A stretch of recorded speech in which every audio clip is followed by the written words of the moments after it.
ইতিহাসের পাতা ঘাটতে গিয়ে নেইমারের ইতিহাস দেখলে আপনি আঁতকে উঠবেন। ফুটবল ইতিহাসে সেরা কামব্যাকের গল্পটি এই মহানায়কের নামেই লেখা আছে। শেষ 5 মিনিটে দুর্ধর্ষ 3 গোলে অবদান রেখে সে বুঝিয়ে দিয়েছিল ফুটবল তার পায়ের জাদু। সেদিন অবাক হয়েছিল মাঠে থাকা হাজার হাজার দর্শক, কোচ, এমনকি সতীর্থ লিওনেল মেসিও। সবাই অবাক হয়ে তাকিয়েছিলেন ব্রাজিলিয়ান এই সুপারস্টারের দিকে। কি হয়েছিল সেদিন? 5 মিনিটে নেইমার কি করেছিল? কেনই বা এই সময়টাকে বলা হয়ে থাকে ইতিহাসের সেরা কামব্যাক? চলুন বিস্তারিত দেখি। উয়েফা চ্যাম্পিয়ন্স লিগের রাউন্ড 16 কোয়ার্টার ফাইনালের লক্ষ্যে মাঠে নেমেছিল পিএসজি বনাম বার্সেলোনা। নেইমার, মেসি, সুয়ারেজের মতো বাঘা বাঘা তারকা থাকতেও প্রথম লেগে পিএসজি 4-0 ব্যবধানে হারিয়েছিল বার্সাকে। অর্থাৎ দ্বিতীয় লেগে বার্সাকে ম্যাচ জিতে করতে হবে 5টি গোল। সবাই হাল ছেড়ে দিয়েছিল। স্বাভাবিকভাবে এমন ব্যবধানে ম্যাচ জিতা সত্যিই অসম্ভব, কিন্তু সেদিন ব্রাজিলের এক নায়ক বলেছিল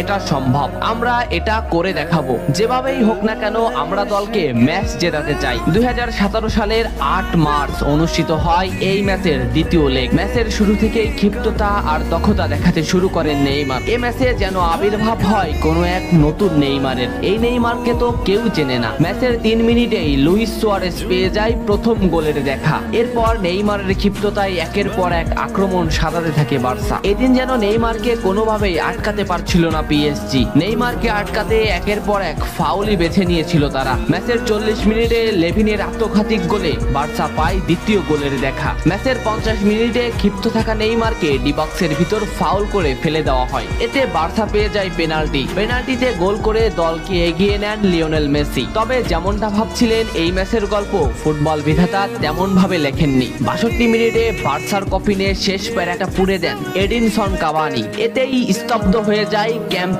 নো।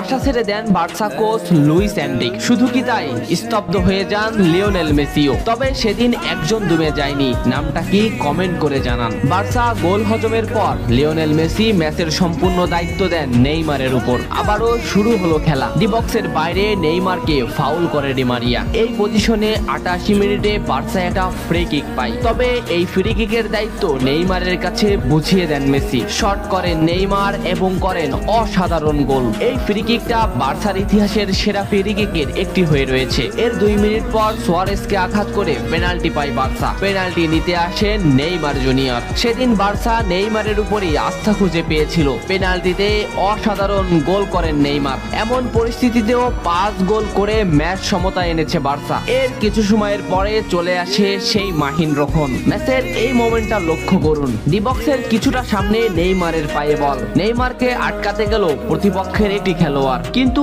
নেইমার শর্ট মোমেন্ট নিয়েও শট না করে বলটি সামনে আগালেন। এই মোমেন্টটা লক্ষ্য করুন। নেইমার একবার গোলের দিকে তাকালেন। এতে সে বুঝে ফেলেছে কোথায় বলটি দিতে হবে। নেইমার শট নিলেন। আপনি সাধারণ চোখে এটাকে একটা শট দেখলেও এটা হলো সেই শট যা লিখেছিল ইতিহাসের সেরা কামব্যাকের অধ্যায়। নেইমার এমন ভাবে শটটি নিয়েছিলেন যাতে রবের্তো শুধু পা লাগিয়ে গোল করেছিলেন। শেষ 5 মিনিটে সেরা 3টি গোলে অবদান রেখে সেদিন ইতিহাসের সেরা কামব্যাকের নায়ক হয়েছিলেন ব্রাজিলিয়ান এই সুপারস্টার। সবাই যেখানে স্তব্ধ হয়ে গিয়েছিল নেইমার সেখান থেকেই শুরু করেছিলেন। নেইমার বুঝিয়ে দিয়েছিলেন নিজের দৌড়ত্ব।